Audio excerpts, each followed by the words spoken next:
Quelques conseils pour surmonter une vague de chaleur sans climatisation.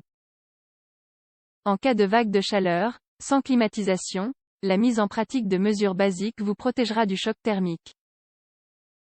Dans certains endroits, l'accès à la climatisation est pratiquement inexistant. Surmonter une vague de chaleur, en particulier pour les personnes âgées et les enfants, devient un problème sérieux qu'il faut absolument résoudre. La puissance des éléments naturels ne doit pas être sous-estimée. Nous devons être conscients que si nous ne prenons pas les mesures nécessaires, il est possible d'en subir les effets négatifs qui mettront notre vie en danger. Approfondissons.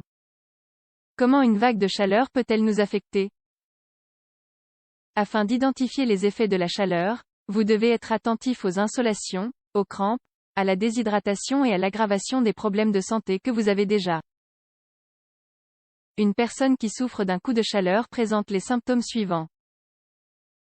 Peau chaude, rouge et sèche, nausées et soif intense, somnolence ou agressivité, perte de conscience et convulsions. Lorsqu'un coup de chaleur se produit, le corps n'est pas capable de réguler sa température. Si une personne présente ces symptômes, elle doit être transférée dans un centre de santé. Les conseils pour faire face à une vague de chaleur. Les jours de canicule, si vous n'avez pas la climatisation, vous devez vous rafraîchir même si vous n'en avez pas envie. En outre, il est essentiel de se protéger contre l'exposition directe au soleil. Essayez également d'éviter de faire de l'exercice physique dans les zones les plus chaudes et profitez des premières heures de l'aube ou du crépuscule. D'autre part, adaptez vos activités à la nouvelle situation. Prenez soin des personnes âgées et des plus jeunes, car ce sont les populations les plus sensibles aux effets d'une vague de chaleur. Voici d'autres conseils qui vous seront utiles. Restez le plus longtemps possible dans des endroits frais, ombragés ou climatisés. Évitez l'exposition au soleil pendant les heures les plus chaudes de la journée, de 12 à 18 heures. Ne vous exposez pas au soleil de manière prolongée, et ne vous y endormez pas. Protégez correctement votre peau, votre tête et vos yeux avec des vêtements, des chapeaux ou des casquettes, et des lunettes de soleil. Que faire pour supporter une vague de chaleur sans climatisation? Éloignez les sources de chaleur inutiles. Il est important de ne pas produire plus de chaleur que ce qui entre déjà dans la maison. Pour ce faire, nous devons éteindre ou éloigner les appareils électriques lorsque nous ne les utilisons pas et éteindre les lumières inutiles. Les ampoules électriques sont une autre source de production de chaleur. Dans la mesure du possible, évitez de les allumer, ou du moins pas tout en même temps, et utilisez des lampes à économie d'énergie ou des LED. Baissez les stores et fermez les rideaux.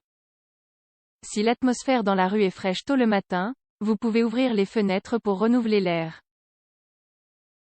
Lorsque le soleil est levé et que la température est élevée, il est conseillé de fermer les fenêtres et de baisser les stores. Si vous avez un balcon, il peut être bon d'ouvrir un auvent pour empêcher les rayons du soleil de pénétrer à l'intérieur. Utilisez un ventilateur et de la glace. Avec un ventilateur, de la glace et du sel, vous pouvez obtenir un substitut à la climatisation traditionnelle. Pour ce faire, placez un bol métallique de glace et de sel devant un ventilateur. Ce système vous rafraîchira beaucoup et soulagera la sensation d'étouffement. Générez des courants d'air léger. Les fenêtres par lesquelles l'air sort doivent être complètement ouvertes. Au contraire, les fenêtres par lesquelles l'air pénètre ne doivent être qu'entrouvertes. Dans ce cas, il devrait s'agir de celles qui s'ouvrent sur des cours intérieurs, où l'air est moins présent. Nous parvenons ainsi à générer des courants d'air naturels dans la maison. Le ventilateur de plafond.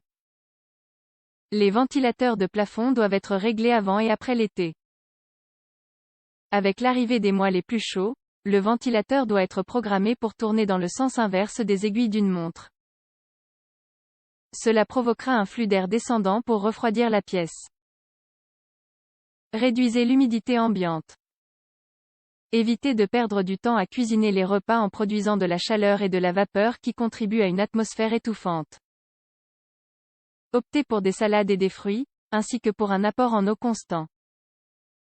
De même, l'eau qui s'évapore dans la salle de bain et les vêtements qui traînent à l'intérieur pèsent sur l'environnement et nous privent de notre fraîcheur. Évitez donc cela. Les mains et les pieds dans l'eau froide. Si vous sentez votre température augmenter, immergez les poignets dans l'eau froide pendant quelques minutes. Faites de même avec vos pieds et rafraîchissez également votre visage et votre cou. Cela peut aider à soulager la sensation de chaleur. Si besoin, contactez votre médecin. Si, pour une raison quelconque, vous commencez à éprouver l'un des symptômes décrits ci-dessus, contactez rapidement votre médecin. Vous souffrez peut-être d'un coup de chaleur qui peut mettre votre vie en danger. Essayez de boire beaucoup d'eau, appliquez des compresses froides sur votre corps et déplacez-vous dans un endroit frais et aéré.